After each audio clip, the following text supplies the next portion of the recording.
የእውቁ ባለሀብት ወርቁ አይተነውና የአግማስ ኢትዮጵያ እሰጥ አገባ ምንድነው?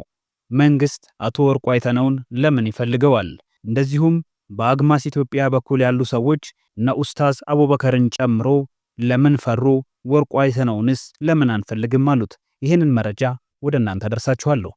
አንዳንድ ሰዎች ጉዳዩን ጠንከር አድርገው ሲጀምሩ ፖለቲካ ነው፣ አቀናባሪው ወርቁ አይተነው ነው፣ ኡስታዝ ከየትኛውም ፖለቲካ እንቅስቃሴ ገለልተኛ በመሆን ህዝቡን የሚያገለግል የሃይማኖት ሰው ሲሆን ወርቁ አይተነው ከመንግስት ጋር ጸብ በመፍጠር ከሀገር የኮበለለ ብሎም በአዲስ አበባ ውስጥ በተፈጸመ የባለ ሀብት ግድያ ተጠርጥሮ በህግ እየተፈለገ ያለ ግለሰብ ነው። ከዚህ ግለሰብ የሚገኝ ገንዘብ ብዙ ጦስና መዘዝ ይዞ ስለሚመጣ ህጋዊ ተጠያቂነትን ሊያስከትል ስለሚችል ላለመቀበል መወሰናቸው ትክክለኛ ውሳኔ ነው ባይ ናቸው። አቶ ወርቁ አይተነው አቶ ቢረሳው ምናለ ፋንታ የተባለ ባለ ሀብትን ታህሳስ 21 ቀን 2017 ዓ.ም ከምሽቱ 2 ሰዓት ላይ በለሚኩራ ክፍለ ከተማ አትሌቶች መንደር ላይ በወንድሙ አብይ አይተነው ፋንታ ትዕዛዝ ሰጭነት አስገድለዋል ተብሎ ይጠረጠራል። አብይ አይተነው ከወንድሙ ወርቁ አይተነው የጥቅም ግጭት የነበራቸው አቶ ቢረሳ የተገደሉበትን ኦፕሬሽን በቀጥታ መርቷልም ተብሏል።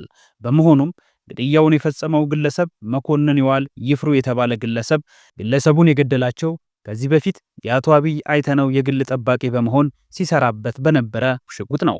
ወርቁ መሰለ ካሴ የተባለው ግለሰብ ግድያው እስኪፈጸም አካባቢውን ሲቃኝ ነበር።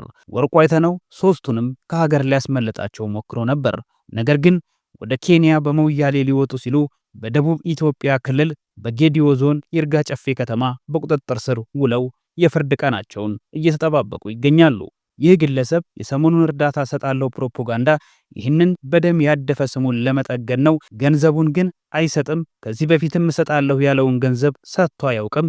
ወርቁ ከሰጠው የዘረፈው ይበዛል። ግለሰቦችን በተለያየ መንገድ አታሎ ረብጣ ገንዘብ ከተቀበለ በኋላ በግልጽ ዞር በል አልሰጥህም፣ ትንሽ ከተንቀሳቀስ እገላለሁ ብሎ ሲያስፈራራ ሲዘርፍ የነበረ ግለሰብ ነው ይሉታል ከሳሾቹ። ምንም አይነት በስሙ የሚጠራ ድርጅት ሳይኖረው በአንድ ጀንበር በዘረፋ ሀብታም የሆነ ግለሰብም ነው ብለው ይተቹታል።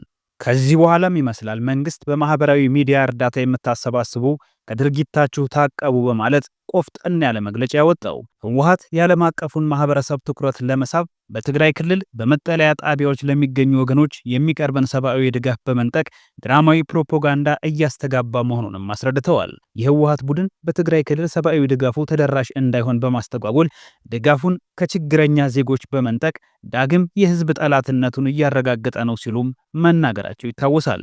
በሌላ በኩል ኮሚሽኑ የድጋፍ ጥሪ ባልቀረበበት ሁኔታ በማህበራዊ ሚዲያ አማራጮች በቡድንም ሆነ በተናጠል የሚደረጉ የድጋፍ ማሰባሰብ ዘመቻ የአሰራር ስርዓትን የጣሱ ህገወጥ አካሄዶች መሆናቸውን ጠቅሰዋል።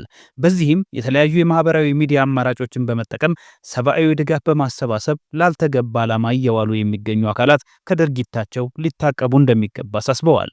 ይሁንና አቶ ወርቁ አይተነው ይሄንን የመንግስት መግለጫ ከሰሙ በኋላ ለፖለቲካ ሳይሆን ለወገኖቼ ነው የለገስኩት ሲሉ ምላሽ መስጠታቸውም ይታወሳል።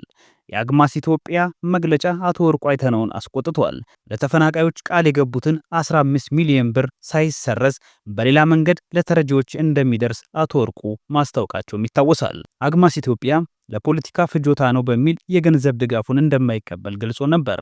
የአቶ ወርቁ ምላሽ ለፖለቲካ መዋል ብፈልግ ሺህ መንገዶች አሉ፣ እኔ ግን ተፈናቅሎ ፍዳውን የሚበላውን የአማራ ህዝብ ለፖለቲካ ጥቅም የማውል ተራ ሰው አይደለሁም ብለዋል።